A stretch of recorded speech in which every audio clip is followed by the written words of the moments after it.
Welcome back to this week's episode of Success Through Connections, and I'm your host, Zelda. Today, my guest is Al Bagocius, and he's got a really cool topic that's so relevant. I see it with so many of my friends and family members. So, I'm going to first tell you a little bit about how I met Al. I don't know if you remember this, Al, but it was probably last year. We were both attending a networking event at a restaurant and I came up and introduced myself to you, and you told me a little bit about who you were and what you did because I had knew you. You're like famous out in Jacksonville. We all know who you are. So that's how I met you, and originally, and then I had a mutual friend actually on the podcast several months ago. I had Catherine West. She spoke about business strategies, and after the podcast, she said, you really have to meet Al. He would be fantastic for the podcast. So I reached out to you, and that is how I am connected to you, Al. That's very nice, Zelda, and I really appreciate that. So let me tell you all a little bit about Al and his wife. I believe they are partners in their business, and they are celebrating their 6-year anniversary in the business of Oasis Senior Advisors. And they offer a very free service to seniors and their families. And it's such an important service that they offer. So they help the families and those seniors help them find the right facility, the right location for their home, for their loved one when they need that extra help that maybe the adult child can no longer really give them. So they moved here from Connecticut about 18 years ago because Carol, his wife's parents, needed that extra attention. That their only way they were going to be able to do that is if they packed up and they moved. So they moved to Jacksonville and they started doing the senior care here in Jacksonville.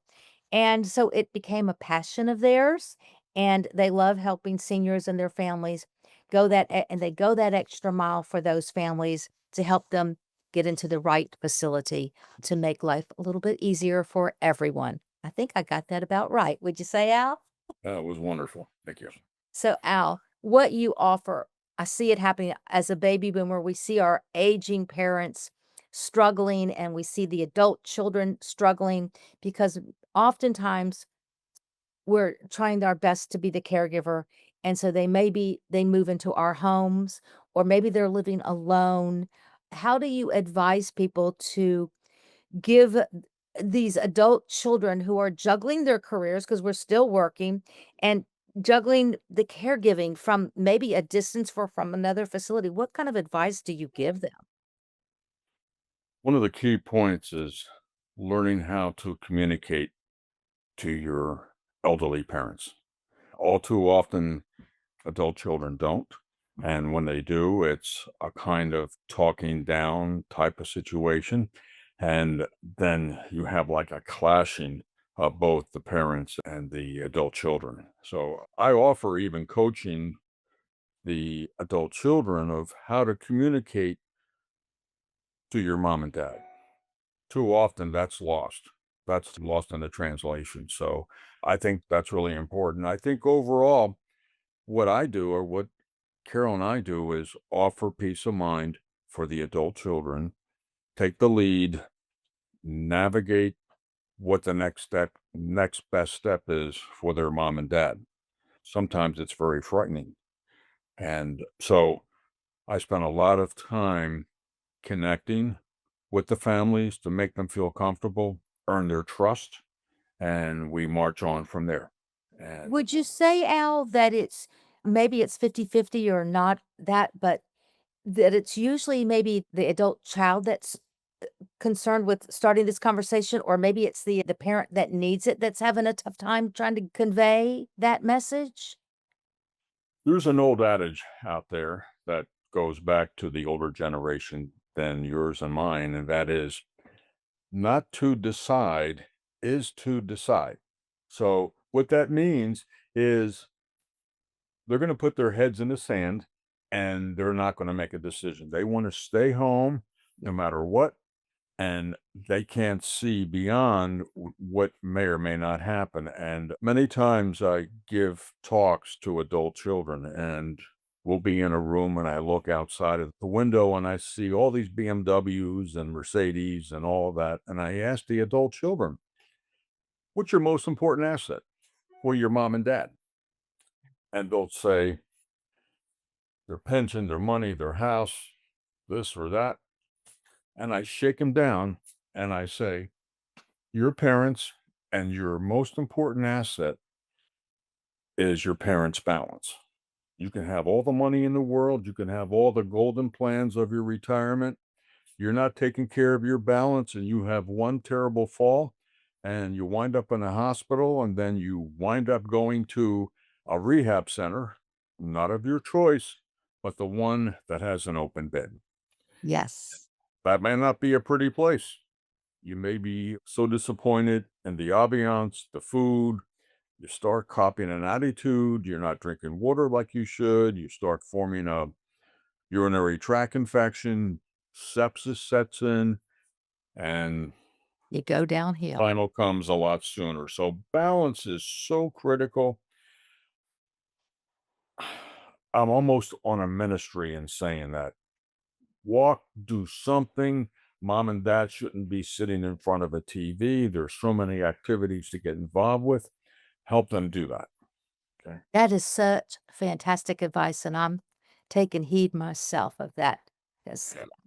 balance is so important. I know that. So I would, I was lucky. Our dad, when he got into a car accident in his 90s, he handed over his keys. He's like, "Here, I'm done." So it was very, but I would imagine for most parents, it's not that, or adult children, it's not that easy to say, "Hand over your keys." Well, that's the story behind Carol's mom and dad. They were living in Delray Beach. And every vacation we had from Connecticut, we would fly down there.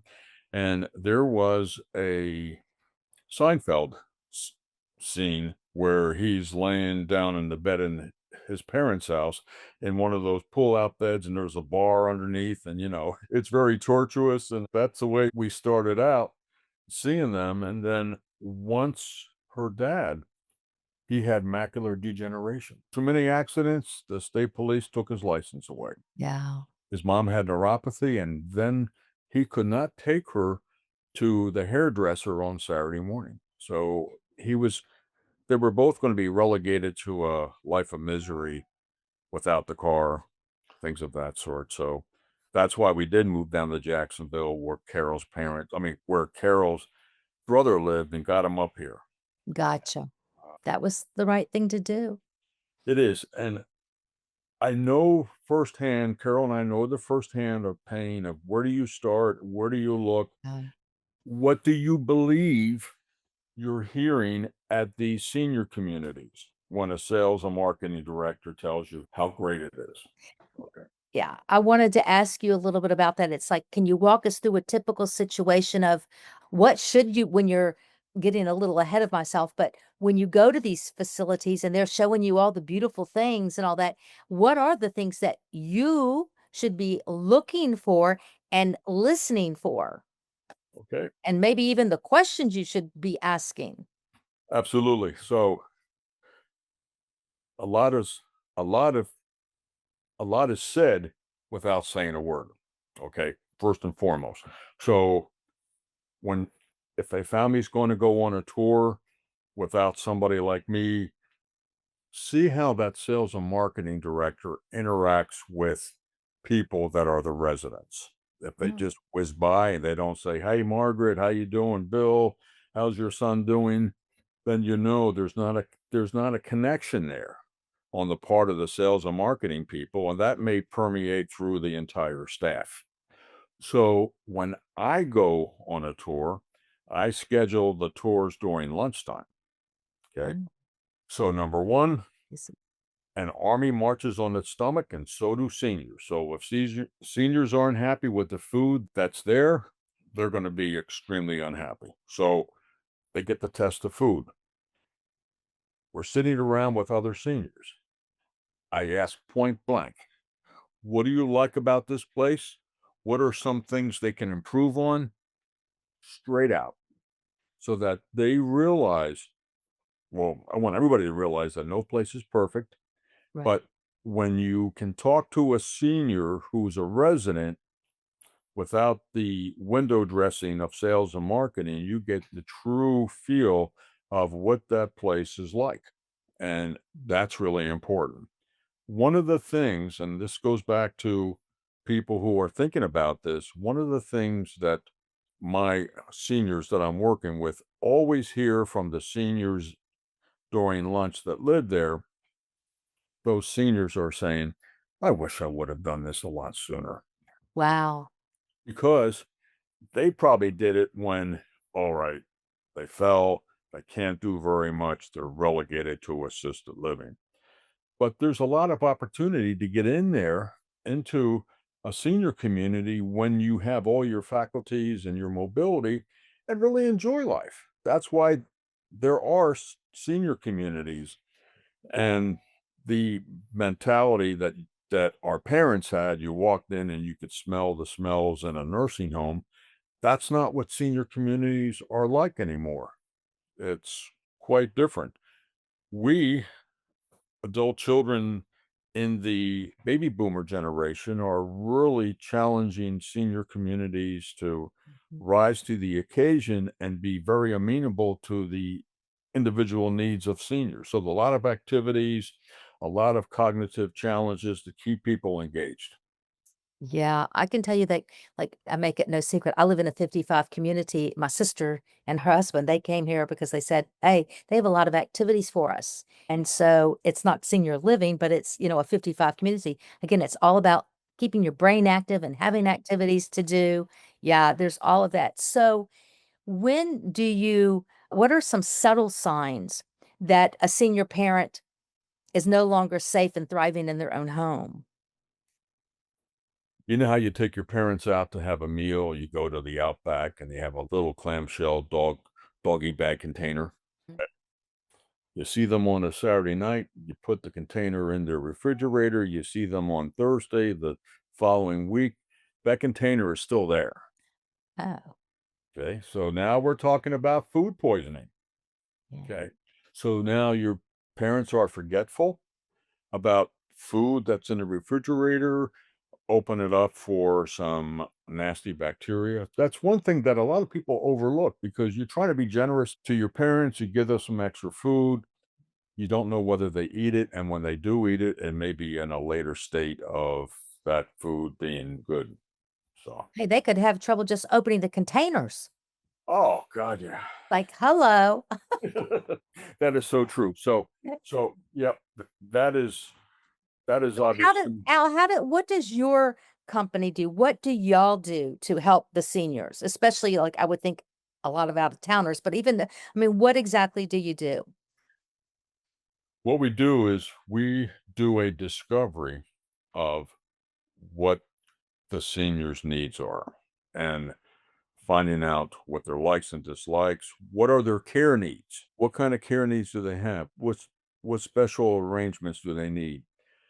And then on top of that, all said, we have to come to terms with what is this all going to cost? Yeah. Okay. And people have a lot of misnomers about all the things en- entailed with living in the senior community. So I help ferret out some of those things that are readily available for seniors, like veterans benefits, aid in attendance, which is a really nice benefit for veterans who served during war, like Korea, Vietnam, World War II, and part of the Iraq wars, and that comes out to the tune of $2,400 a month. And that certainly helps our male seniors, mostly who were veterans in war. Right, right. Okay, spousal, I was gonna say, does, like, Social Security or any of that type of thing kick in? Or no. Medicare, Medicaid, any of that? Well, Medicare doesn't. Medicaid does, and there's a couple disclaimers about Medicaid. Some people think it's a carte blanche, it'll pay for everything, and that's not necessarily true. What happens, and there's really different tiers of senior living. There's independent, Yeah, I was gonna assisted ask you about living, that. Yeah. yeah, memory care, and then long-term care. On the assisted memory care and long-term care, you can meander onto Medicaid somebody who doesn't have a lot of money may only have the option of long-term care and skilled nursing because that's the least expensive way of going. So every senior is a snowflake. Everybody's different. I take note of that every time I meet a family and note that I'm not looking at a senior, I'm looking at somebody's mom and dad. Yeah. Very individual. I think what really differentiates me from the rest of my peers in this business is I chose the route of not only the discovery, placing them into a right community, but constantly visiting them on a continual basis through their whole life journey. And that's inclusive of celebrations of life. Last week, I went up to the National Cemetery and we buried a spouse of a veteran, and I was with the family, and I continue to be with the family after the passing because You I have formed that that connection. relationship. Yeah, you have that relationship. That's what life is about, is making these connections. So, we touched a little bit about the finances. What kind of out-of-pocket expenses should someone expect to be paying when they're in one of these facilities? All right, so let's say somebody needs a little bit of care. Prices can range anywhere from four to $5,000 on the startup Wow. month. Every place has a community fee that can range from 2,500 to $5,000, a one-time fee once you're in there, and that's non-refundable, by the way. So it can be pretty expensive, Mm. and I take a lot of time to explain all the options of each community. Like I said, we go to lunch to get a feel for it. We got to kick the tires. And Yes. Yes. and what the communities do, there's two things that have to happen. There is a state form that has to be filled out by the primary care physician. It's called a Form 1823. And somebody scratches their head and says, "What's that?" And I always got an answer for that. It's a Carfax for a human being. Okay. It says what care needs the senior needs, what their medications are. So it gives the community an idea of what they're going to get into if they take on this senior with maybe some care needs. Okay. So that's the one thing. The second thing is the community will do an assessment on the senior to find out what their care needs are. Are they cognizant? Is there any sign of dementia? All those things. So, can you tell us a little bit about the differences between assisted living, memory care, nursing home, the Mhm. different types of things? Oh, absolutely. Let's go one step further and start off from the very top. There is independent living, which means you really don't need any care. People will say hi to you, look after you. You fall down in an independent living community, they will not make arrangements to pick you up. They will call 911. Okay. And that's strictly the definition of independent living. So, what's the point of being The, there? the, the point being is when you're in independent living, you're independent. You're kind of like in your 55 plus. You don't have anybody in your Yeah. 55 plus community that's going to pick you up. But what happens, most of these communities, and there's a few around town that have independent, assisted, and memory care. So you would meander from independent living to assisted living, then you would get the care that you need. Okay. Okay. So that's what happens there. And as you age in place, other things might happen. You might have a need for memory care. And I just wrote a blog this morning about Florida because it was initiated. We had a silver alert in my community. Here I am riding a bike and I'm looking at a guy using his walker going down the street toward the exit of our community. And I stop him and I say, "Where you going?" He said, "I'm going home." And I'm full of questions. "Where's home?" "Southside Boulevard." And we're on Hodges. So he is going off the reservation. So called JSO, called my wife, took a picture of the guy, put it up on our POA Facebook. Somebody saw it. Hey, that's my uncle. He was here and he got up early and walked away. So, so memory care is the kind of place where you have a lot of services, and the fear of elopement that adult children might have are gone because they're in a lockdown environment. Okay. So so those are some of the differences that you see in those types of communities. You and I try to explain this to my adult children. You and I are the best we're going to be today. I come back and see Zelda in 2 years, or you come back and see Al in 2 years, he's not going to be as good as he used to be. Okay. So we're all moving targets. I know. So and so here's the key. Here's one of the keys. You got to pick a senior community that's not a tailored fit to your you pick a senior community that your parent can grow into as they age in place. That's That good. make sense? Okay. Yes.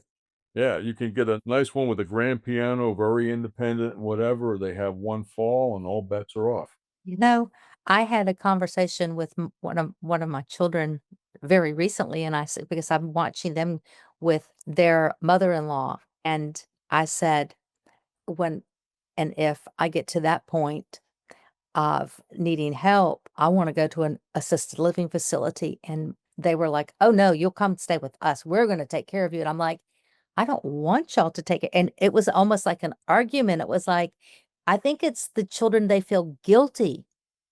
It's like, "No, we're gonna take care of you." I'm like, "No, I don't want you to do that." So, I w d do you see that very often where it's the Well, children who I feel want to guilty about I, it? I want to jump in with both feet on that. So number one, be careful what you wish for, okay? Because what happens that changes the dynamic of the relationship where when you're a full-time caregiver, there's no room for that beautiful relationship together. And let me explain. I've had married couples where we had to make a decision that one of the married couples had to go into skilled nursing or assisted, Yes. Yes. and the other one is still home. The Yes. beautiful thing is the one that needs care is getting the care. The one that's home is able to have a loving relationship with the one who's getting care because their nose isn't to the grindstone 24/7, and they both can share at their own level that same loving relationship. Yes.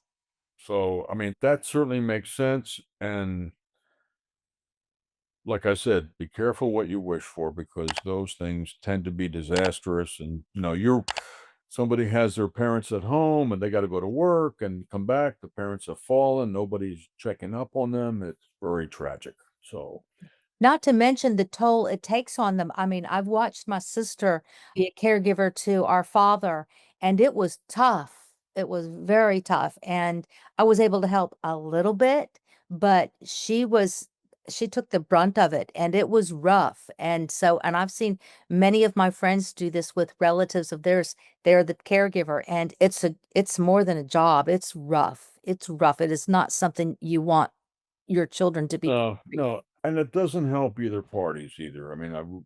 really don't think so. And your loved one needs the socialization. Yeah. Really do, and you're doing them a disservice when Yeah. you cut them off from opportunities to do something, and there are daycares too that you can send your Yeah. elderly parents Yeah. to during the day so that they become engaged, Yeah. you know? So, if someone is listening now and they're feeling overwhelmed with and unsure of where to begin, what's the single best advice you could give them to help them? Call me. There you Alright. go. And how do they call you? How do they reach you, Al? Okay. Very simply, my phone is always turned on. It's 904-553-9539. And I take calls 7 days a week. I got a call Father's Day from one of the people I've been helping for a year. When I went to their condo on the beautiful beach of Jack's Beach, I knew right then and there they weren't gonna move. And I said, I'm going to support you because you connected with me, and I'll be here for you. And darn it, they called me on Father's Day. He's in the hospital. That's why I was a little late getting here, getting dressed, because I was taking her phone call. And I'm going back to Baptist Beaches tomorrow to help them along in this progress. I do a lot of things pro bono to the community, and a lot of people don't know that. I work with JSO. I I work with Department of Children and Families, Beam, the nonprofit, Heartfelt Ministries. They all call me for seniors in distress, and many of them don't have any money. But so well connected in the community, I know where all the nooks and crannies are, and there is a underground market of older women who have homes who converted them into a kind of care home. They take a portion of the person's social security, Right? they take them to Publix, they do certain things, and it's like a little cottage industry. Yeah. And on that note, this is kind of a disconnect for a lot of people. 50% of the assisted living beds in Jacksonville are found in certified residential homes. 50%. I mean, that's unheard of. I can take you over to Glen Kernan down the street, beautiful homes, football players, and right outside of the area is a care home that you would never know about. Yeah. Yeah, so there's a lot of that, and the VA does a lot of foster homes for veterans in need. So I know I'm talking a lot. I'm sorry. No, this is fascinating. It's like, so if anyone out there is listening, they need help with their senior parent or friend or whomever, if they're the caregiver and you feel overwhelmed, Al is the one to call. He can help you walk you through this transition. It's because it's tough to do that alone. Been there, done that. So, Al, I've got one final question. It's my signature question. So, I'd like to know if you could share a story with us about an opportunity that presented itself to you because of a connection you had, or maybe you were able to open the door for someone else because of a relationship that you had. Oh, wow. I appreciate you asking that question, and it was an easy answer. There is a marvelous woman in town. You may know her, Sharon Wilburn. She owns a healthcare consulting firm. I'm riding my bike in my community. I get this phone call, put the bike down, pick it up. It's Sharon Wilburn. She says, "Al, I've been following you for a while. I think our community really needs you, and I want to connect you with everybody I possibly can." So I got connected to just about all of the C-suite players in the healthcare industry helping seniors in Jacksonville, Mayo Clinic, all these other places. And the one particular story that I want to share is Sharon connected me with Marie Heath. Marie Heath was running the Shell Suite Community Resource Center on the north side, just outside of the Edward Waters University campus. Mhm. I connected with Marie, and as I ask anybody, whether it's business or seniors, I sit down with them and I ask them one question. What do you need? Marie said, and this is going back to the COVID times where everybody's isolated. She says, Al, what I really need is I need computers and I need training, and I got to teach my seniors on the north side how to connect on Zoom and Facebook and all that stuff. I said, no problem. I got the answer already. I got a dear friend, super duper, fellow Marine, Ted Willich, who is the CEO of NLP Logics, one of the largest machine learning and artificial intelligence companies in the nation, located right here in Jacksonville.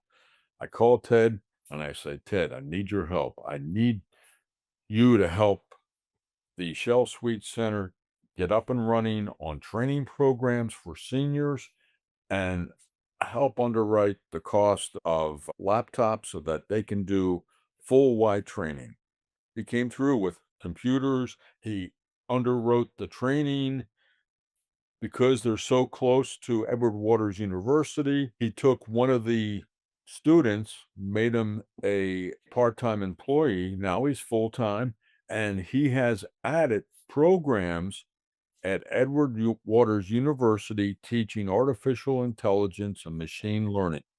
And it's put Edward Waters University on the map as the go-to place for this kind of training. So, That is so awesome. As a matter of fact, I wrote a course on AI, Chat GPT, and for mm, people who are older and they don't know how to use it.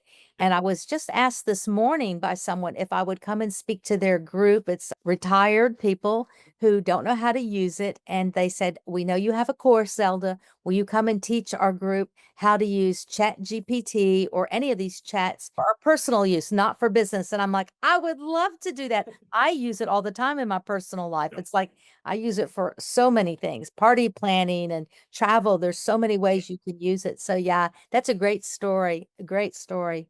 yeah. Awesome. Well, that is all we have time for today. I thank you for being on the show. And I just want to remind our audience that success is not happening in isolation. It takes those real connections. So reach out, keep connecting, and I'd love to connect with you too. So until next week, this is Success Through Connections. Thank you.